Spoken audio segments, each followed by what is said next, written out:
Magandang gabi mga masters, bali ngayon po ay 4 na videos po ma-upload ko po sa aking YouTube channel. Tama nga mga masters, 4 na videos nga po ang ma-upload ko po. Yon, what's up mga masters, nandito na naman tayo sa panibagong araw, panibagong kabanata na naman ang pagsasama-samahan natin ngayon guys.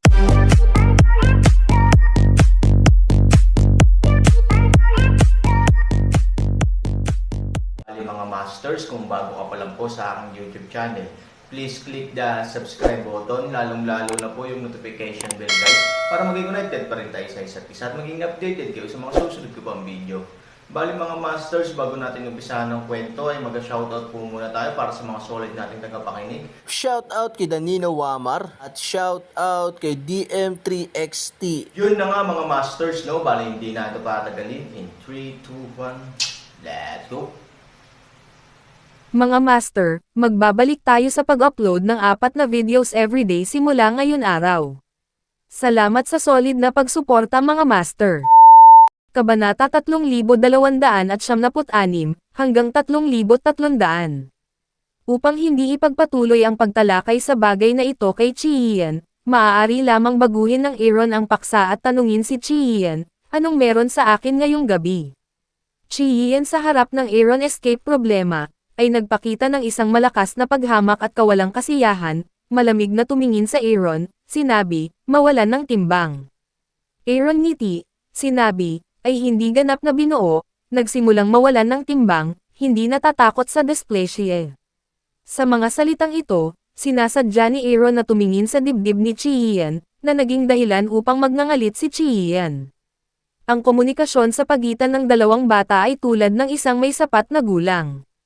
Gayunpaman, sa isang kahulugan, si Han Sanchen ay nasa hustong gulang sa bawat aspeto maliban sa kanyang pisikal na pagganap bilang isang bata. Si Chi-Hien ay may precocious mentality, kaya ang kanyang mature performance ay walang exception. Sa wakas ay dinala ni Han Sanchen si Chi-Hien sa hapunan. Sa proseso ng hapunan, halos sinubukan ni Chi-Hien na alamin kung sino ang babaeng karapat-dapat sa pagpupulong ni Han Sanchen. Ang Aaron ay gumawa ng magandang trabaho sa lahat ng aspeto ng depensa, at hindi nagpahayag ng anumang impormasyon tungkol kay Ivory kay Chi-Hien. Gayunpaman, sa paggawa nito, may tatago lamang niya ito saglit. Maaga o huli, ang impormasyon tungkol kay Ivory ay malalantad sa Chi-Hien, na hindi mababago ng Aaron. Gayunpaman, kung malalaman mo ito isang araw mamaya, malalaman mo ito isang araw mamaya. Makakaasa lang si Aaron na ang dalawang dating magkapatid na ito ay hindi magiging magkaaway dahil sa kanya. Kinaumagahan, natanggap ng Aaron ang balita mula kay Bruce Lee. May nagtanong tungkol sa kanya sa Yuncheng, na naging dahilan ng pagkakaugnay ni Aaron kay Su Haichao sa unang pagkakataon. Dahil natutunan ni Chen Fei ang kanyang aral, wala siyang lakas ng loob na gawin ang ganitong uri ng bagay, at bukod kay Chen Fei, ang Aaron ay mayroon lamang 2 buwang salungatan ni Su Hai sa Yuncheng. Kung bakit siya gustong imbestigahan ni Su Haichao, napakalinaw din ni Han Sanchen. Dapat tiyakin ng bully na ito na ang kanyang pagkakakilanlan ay hindi nagbabanta sa pamilyang Su bago siya mag-isip ng iba pang paraan upang harapin siya. Su Haichao ay isang tipikal na magandang peklat kalimutan sakit, ay maaari ding gamitin upang ilarawan ang isa pang pangungusap. Iyon ay hindi upang makita ang kabaong huwag malaglag luha, hindi niya pinatay ang kanyang sarili sa kaso, ay ganap na hindi titigil sa bilis ng kamatayan. Gayunpaman, hindi kailangang bigyang pansin ng Aaron ang papel ng naturang clown, at hayaan siyang umalis. Kapag nilabag niya ang bottom line ng Aaron, natural na hahayaan siya ng Aaron na makita ang hari ng impyerno. Pupunta ako ngayon sa Changjia. Sunduin mo ako mamaya, sinabi ni Aaron kay Bruce Lee. Boss, matagal na ako sa baba. Makikita mo ako anytime bumaba ka. Sinabi ni Bruce Lee na bilang isang karampatang driver, si Bruce Lee ay naka-standby halos 24 na oras sa isang araw. Ngayon ay hindi na rin siya umuuwi sa kanyang tahanan sa Eskinita. Direkta siyang natutulog sa kotse, at ang espasyo at kapaligiran sa kotse ay hindi mas masama kaysa sa kanyang paupahang bahay. Higit pa rito, nag-aalala si Bruce Lee na may masagasaan ang gayong magandang sasakyan. Kung hindi niya mahanap ang pumatay, siya ay mahihirapan. Oo, bababa na ako, sabi ni Aaron. Handa nang umalis si Chi-Hien. Sa kanyang mga mata, siya ay naging maamo kaagad, at ang kanyang kagandahan ay natatakpan ng isang pares ng itim na salamin. Bakit ang hilig mong magsuot ng salamin? Tanong ni Aaron kay Chi-Hien. Iyan ay hindi pagpunta sa gumawa ng masyadong maraming mga lalaki tulad ng sa akin. Napakalinaw na sinabi ni Chi-Hien, tila para sa kanya, ito ay isang ordinaryong maliit na bagay. Walang choice si Han Sanchen kundi ngumiti. Sinisikap ng ibang mga babae na pagandahin ang kanilang sarili, ngunit sadyang nagsusuot ng salamin si Chi-Hien upang matakpan ang kanyang mukha. Ito ba ang qualified para sa isang magandang babae? Pagkababa nila ay sumakay na sila sa sasakyan. Sinabi ni Aaron kay Bruce Lee, pumunta ka muna sa paaralan. Sagot ni Bruce Lee, sumilip kay Chi-Hien sa rearview mirror, at pagkatapos ay tumingin kay Aaron. Hindi niya alam kung ano ang iniisip niya. Pagdating sa gate ng paaralan, huminto si Bruce Lee. Tinanong ni Aaron si Chi-Hien, kaya mo ba itong hawakan mag-isa? You've even got the headmaster. May makakapidyo ba sa akin? Sabi ni Chi Cloudlight. Nakangiting sabi ni Han Sanchen, sana maging maayos ang iyong unang araw sa paaralan. Hindi sumagot si Chi-Hien, ngunit diretsong bumaba ng sasakyan. Sa unang pagkakataon na bumaba siya ng bus, itinulak ni Chi-Hien ang kanyang salamin. Ito ang ugali ng maraming tao na nagsusuot ng salamin. Gayunpaman, ang gayong simpleng aksyon sa Chi-Hien ay hindi madali. Boss, napaka-charming ng salamin ni Hipag. Nakangiting sabi ni Xiaolong. Kailangang aminin ni Aaron na si Chi-Hien ay talagang may sariling kagandahan, at ang kanyang kalamangan sa kagandahan ay gagawing mas kaakit-akit siya. Hindi mahalaga ngayon o sa hinaharap, ang Aaron ay halos walang nakikitang maihahambing sa kanya. Ngunit ginagawa ng hipag ni Bruce Lee na parang yelo ang mukha ni Aaron. Hindi siya ang hipag mo. Sabi ni Aaron. Sa pakikinig sa malamig na tonong ito, hindi mapigilan ni Bruce Lee ang manginig. Alam niyang mas nagmamalasakit si Aaron sa ibang babae, pero medyo nalilito siya, dahil halatang hindi kasing ganda ni Chi-Hien si Ivory. Hindi ba dapat magustuhan ng mga lalaki ang magaganda? Paano pipiliin ng amo ang babaeng mukhang hindi mahalaga? Siyempre, idea lang ni Bruce Lee. Wala siyang lakas ng loob na ipahayag ang tunay niyang nararamdaman. Kung hindi niya kayang bugbugin, boss, pupunta ka ba sa Changjie? Mabilis na iniba ni Bruce Lee ang usapan, let's go. Nagmamaneho ulit papuntang Changjie Villa. Ang kotse na ito ay naging isang kilalang bisita ng Changjie Villa. Ayon sa kautosang inilabas ni Chan Changsheng, hanggat papasok ang sasakyang ito sa Changjie Villa, walang makakapidyaw dito. Bukod dito, kahit ang mga kamag-anak at miyembro ng pamilya Changjie ay kailangang gumawa ng paraan para dito. Dapat sabihin na ang Aaron ay halos naging VIP ng buong pamilya Changjie, maging ang mga mayayabang na kamag-anak na Changjie ay matatakot sa 3 puntos kapag nakita nila ang kotse. Nilinaw ni Chan Changsheng na kahit sino ang makakasala sa may-ari ng sasakyan, sila ay paalisan sa Changjie. Ayaw nilang mapatalsik sa Changjie. Pagkatapos magmaneho sa Changjie Villa, agad na natanggap ni Chan Changsheng ang balita. Bagamat hindi niya alam kung bakit biglang dumating ang Aaron sa Changjie, at napakaaga pa, tumayo si Chan Changsheng sa pintuan ng kanyang bahay sa unang pagkakataon upang salubungin ang Aaron. Nang malaman ito ni Tian Linger, he even have time to change his pajamas, kaya tumakbo siya papuntang parking lot.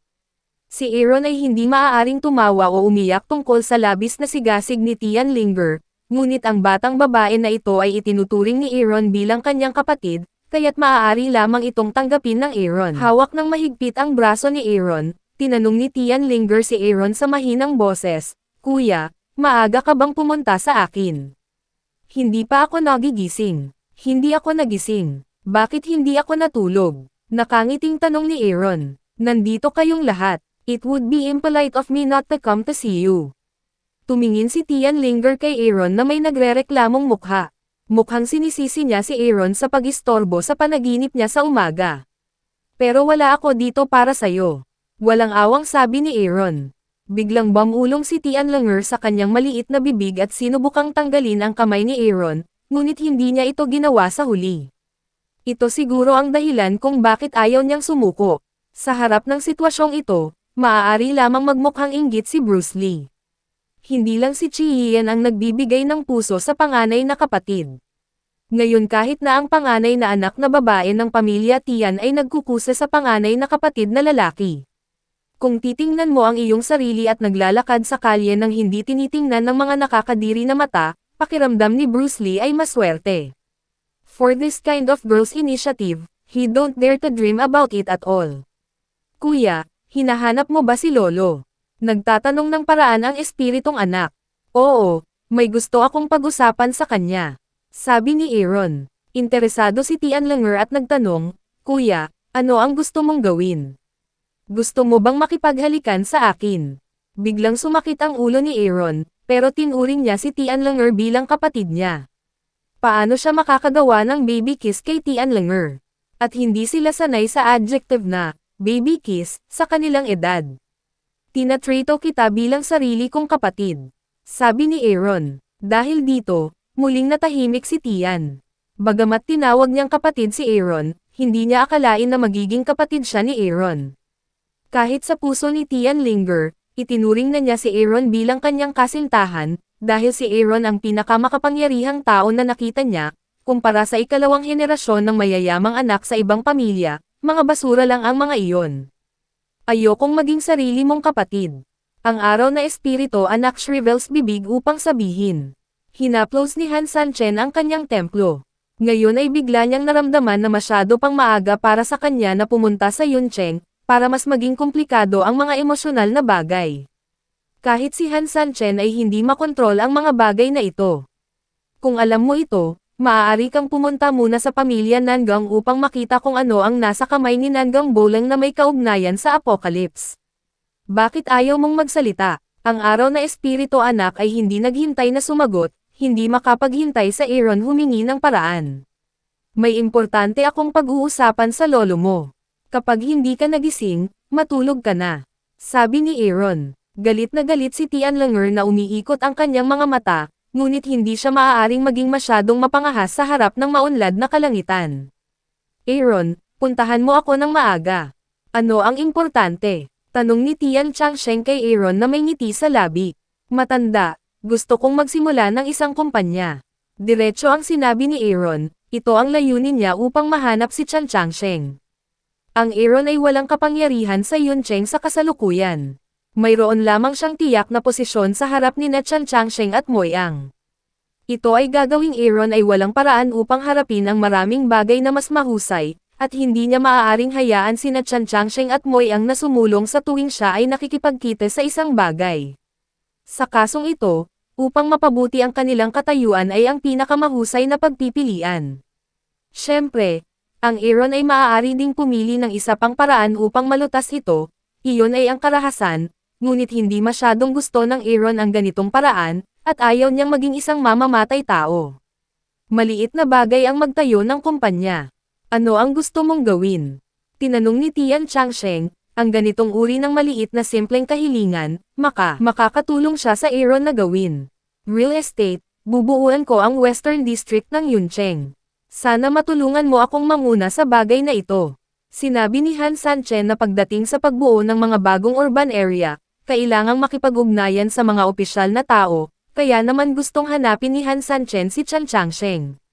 Dahil kung siya ay lumapit upang makipag-ayos sa mga taong iyon, tiyak na hindi siya papansinin ng mga ito, at maaari pang kunin ang bagay na ito bilang isang biro ng bata. Gayunpaman, kung papayagang sumulong si Chan Changsheng, ang kalikasan ng bagay na ito ay magiging ganap na naiiba. Hinding-hindi papansinin ng mga tauhan na iyon ang mga nakabubuo na opinyon ni Chan Changsheng. West Side. Tumingin si Chan Changsheng kay Aaron na may pagtataka sa mukha. Sa kasalukuyan, ang kanlurang distrito ay isang malawak na lugar ng abandonadong pabrika, na halos marami na ang walang pakialam. Pabayaan na lamang kung gaano karaming pera ang kailangan upang mapaunlad ang ganitong uri ng lugar, sa mga tuntunin ng halaga ng pag-unlad, nararamdaman ni Chan Changsheng na hindi ito malaki, at walang pag-asa. Tulungan mo akong makipag-ugnayan sa gobyerno, at ako na lang ang magsosolve ng iba. Sabi ni Aaron. Dinala ni Tian Changsheng si Aaron sa kanyang tahanan at nagluto ng isang palayok ng masarap na tsaa para sa kanya bago magpatuloy sa pagtalakay sa isyong ito. Aaron, alam mo ba kung ano ang West Side? Sabi ni Chan Changsheng. Hindi pa nakikita ng Aaron ang kasalukuyang Western District, ngunit ang hinaharap na kanlurang distrito ng Yuncheng ay magiging sentro ng ekonomiya ng lungsod. Pagkatapos ng lahat, ang Aaron ay ipinanganak muli. Walang mas nakakaalam ng hinaharap kaysa sa kanya. Hindi ko alam, ngunit ang hinaharap na kanlurang distrito ay magiging haligi ng ekonomiya ng Cloud City. Sabi ni Aaron, sa isang malabong ngiti mula kay Chan Changsheng, ang mga salita ni Han Sanchen ay mga bayaning salita at isang pangitain para sa hinaharap. Gayunpaman, wala siyang gaanong tiwala sa naturang pahayag, dahil ang pag-unlad ng isang bagong urban area ay nangangailangan ng malaking bilang ng mga tao upang manirahan, hindi ito magkakaroon ng anumang epekto sa ekonomiya ng Cloud City. Naisip mo na ba kung paano patakbuhin ang bagong urban area at kung paano tatanggapin ng mga tao ang bagong lugar na ito? Tanong ni Tian Changsheng, ang pagpasok ng mga World First Line brand ay hindi lamang nakakaakit ng mga tao mula sa Yuncheng, ngunit nakakaakit din ng malaking bilang ng mga investor mula sa mga nakapaligid na lungsod. Maliit lang itong problema. Sinabi ni Aaron na hindi siya magaling sa ang aspetong ito, ngunit hanggat maaari niyang gamitin ang pera upang makamit ang epekto, hindi ito magiging problema para sa kanya. Hindi ko pa narinig na ang mga unang linya ng tatak sa mundo ay mamumuhunan sa maliliit na lungsod. Natatakot ako na hindi mo alam ang mga kinakailangan ng mga first line na brand na iyon para sa lokasyon ng lungsod. Sinabi ni Tian Changsheng na sa sandaling ito, naisip pa rin niya na ang Aaron ay masyadong bata at naisip na ang mga bagay ay masyadong simple. Maraming mga tunay na malalaking tatak ang basta na lang nahahamak na mag-set up ng mga tindahan sa maliliit na lungsod, at sa buong mainit na tag-araw, iilan lamang sa unang antas ng mga lungsod, makikita nila, I'm afraid you don't know much about my energy, mahinang ngumiti si Aaron. Ang hindi kayang gawin ng ibang tao ay hindi nangangahulugang hindi niya magagawa. Sa Nangang Bolang, anong uri ng tatak ng Aaron ang hindi makontrol? Yun na nga mga masters, no? Bali panibagong kabanata na naman yung natapos natin ngayong gabi. Muli, maraming salamat po talaga sa walang sawang suporta po sa aking YouTube channel na talagang inaabangan niyo po ang bawat upload ko po. Bali mga masters, magkita-kita ulit po tayo bukas ng gabi at ngayon po ay magpapaalam po muna tayo. Bali mga masters, bye-bye!